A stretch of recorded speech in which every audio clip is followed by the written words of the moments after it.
想隨住我哋嘅需求同越嚟越難滿足嘅慾望而增加。我哋知道平價石油好快會耗盡，但我哋拒絕相信事實。對大家嚟講，美國夢體現於一個傳奇嘅名——洛杉磯。喺呢個方圓100公里嘅城市，汽車嘅數目幾乎同佢嘅人口相等。喺呢度，夜晚係能源落力表演嘅時刻。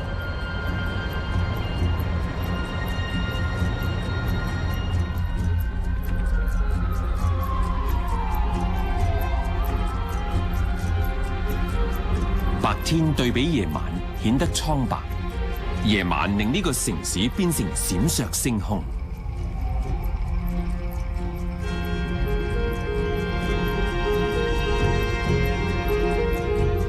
越嚟越快，距離唔再以英里量度，而係幾多分鐘車程。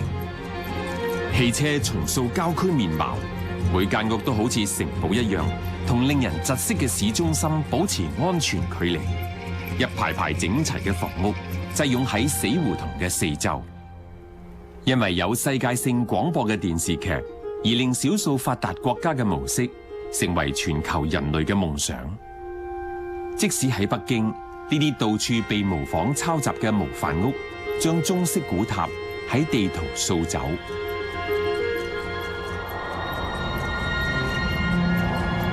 汽車成為舒適同埋進步嘅象徵。如果每個社會都跟隨呢個模式，地球就唔會只有15億架車，而係50億架。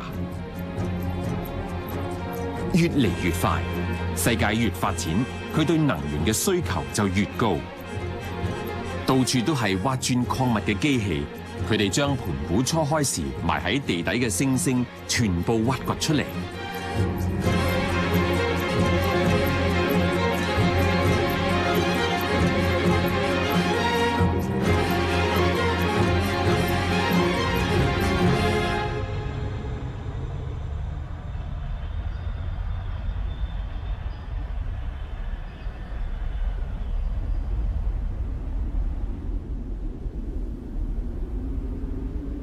地球上80%由開採所得嘅財富，只供全球20%人享用。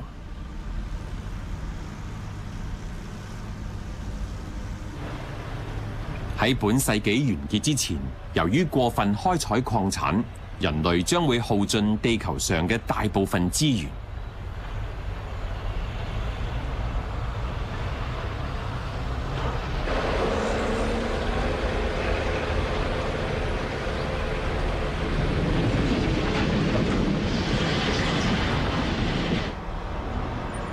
越嚟越快，造船廠不斷鑄造運油輪、貨櫃船、運天然氣船，以應付世界性工業生產嘅需求。大部分消費品要千里迢迢由產地運送到消費地。自1950年至今，國際貿易增長咗20倍。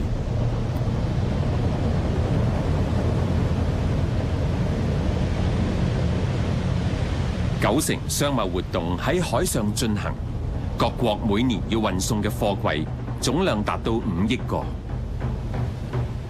貨櫃船向住主要嘅消費地區進發，例如杜拜。杜拜係世界上最大嘅建築工地之一，係一個將不可能變成可能嘅國家，例如喺大海中間建造人工島。杜拜嘅天然資源唔多，但係憑住石油賣得嘅錢，杜拜可以輸入數百萬噸嘅原料同嚟自世界各地嘅工人。杜拜冇農地，但係可以入口食物。杜拜冇水源，但係可以花費巨款嚟淡化海水。杜拜陽光充沛，但係冇太陽能發熱板。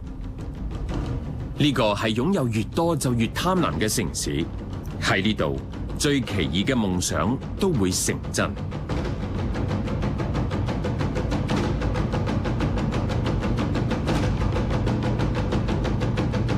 杜拜就好似係全球財富嘅象徵。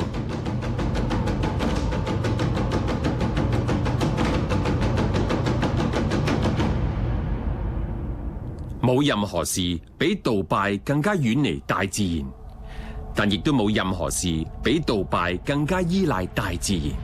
呢個城市只不過跟隨富裕國家嘅模式，而我哋亦冇諗過我哋耗盡大自然嘅儲備。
自1950年起，全球漁獲增加咗5倍，由每年嘅1800萬噸劇增至1億噸。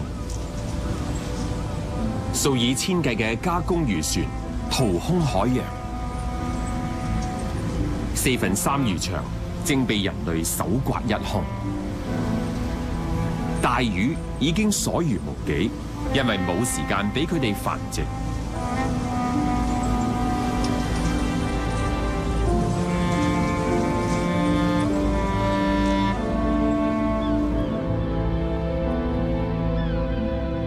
我哋將上蒼賦予嘅生命循環徹底摧毀。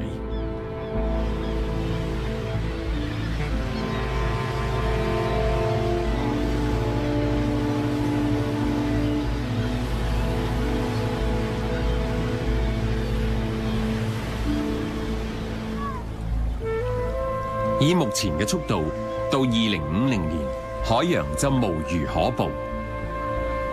每5個人就有1個人以魚作為主要食糧。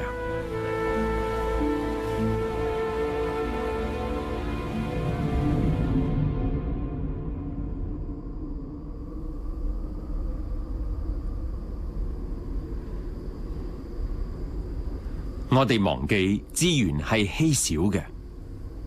地球上有5億人口住喺荒漠地帶，呢個數目比歐洲人口仲要多。佢哋深明水嘅價值，亦會愛惜涓滴。喺呢度，佢哋依賴泉水，而喺25000年前降於沙漠嘅雨水，儲藏喺地底，成為不斷補充泉水嘅古水源。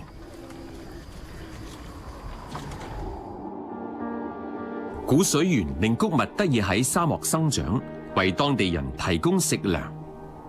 圓形嘅農田係由中央嘅喉管圍繞住農田作圓周式灌溉，但係咁就要付出沉重代價，因為古水源無法更新。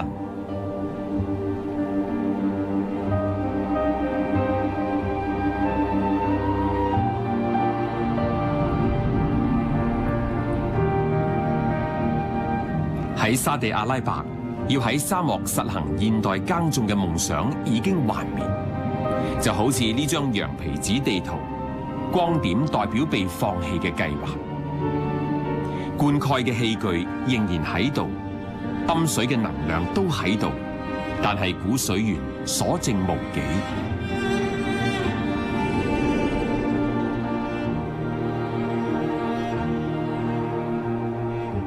以色列將沙漠變成農地。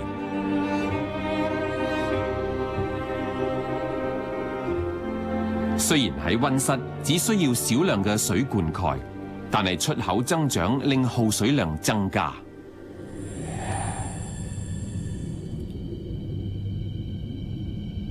浩瀚一時嘅約旦河成為涓滴小溪，佢嘅河水伴隨住一箱一箱嘅蔬果，飛到世界各大超市。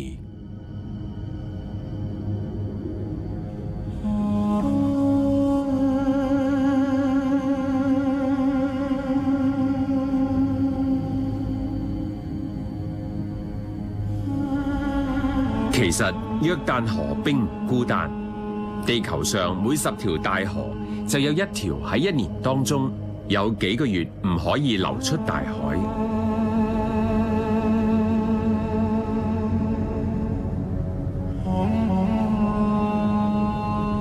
缺少約旦河嘅水，死海嘅水平線每年下降1米。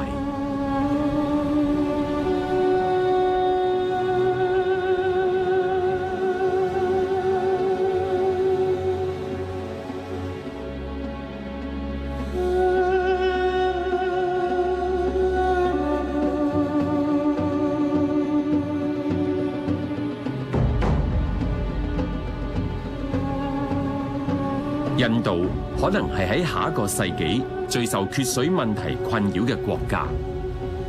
大規模嘅灌溉養活龐大人口。喺過去50年，佢哋開掘咗2100萬口井。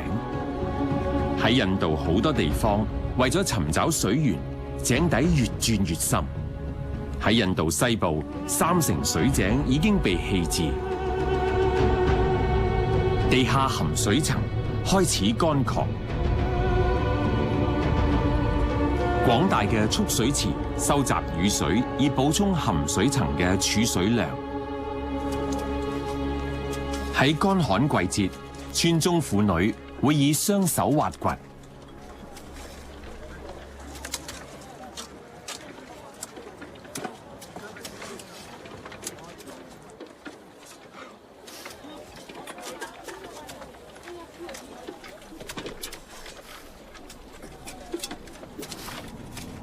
喺千里之外嘅地方，嗰度每人每日用水達到1000公升。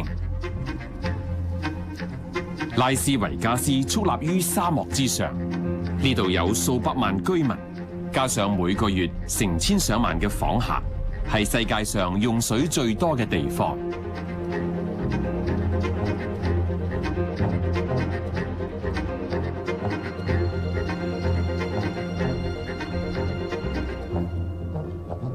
棕櫚泉係另一個充滿熱帶植物同埋青翠高爾夫球場嘅沙漠城市。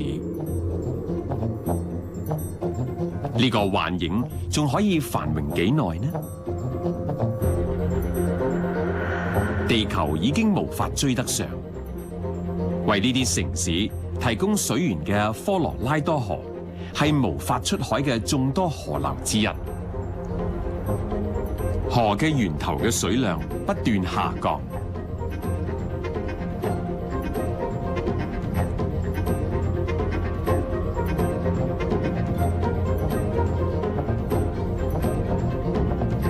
喺2025年之前，水荒問題會影響20億人。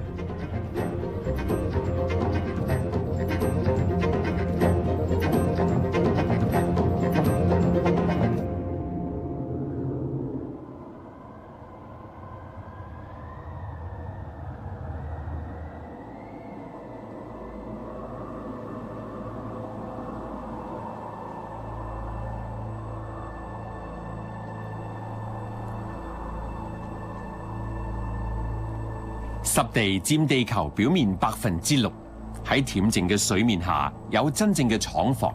呢度嘅植物加上微生物會幫忙過濾淨化水，亦會減低污染帶嚟嘅影響。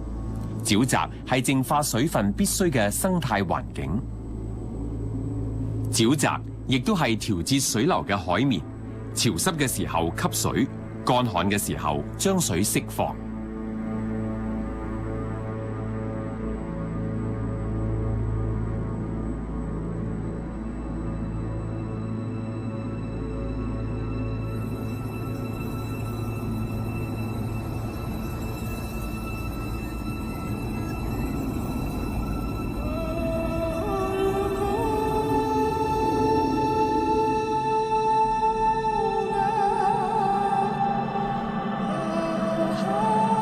人類為咗開發更多土地，往往會將沼澤變成飼養牲畜嘅草地，或者可以耕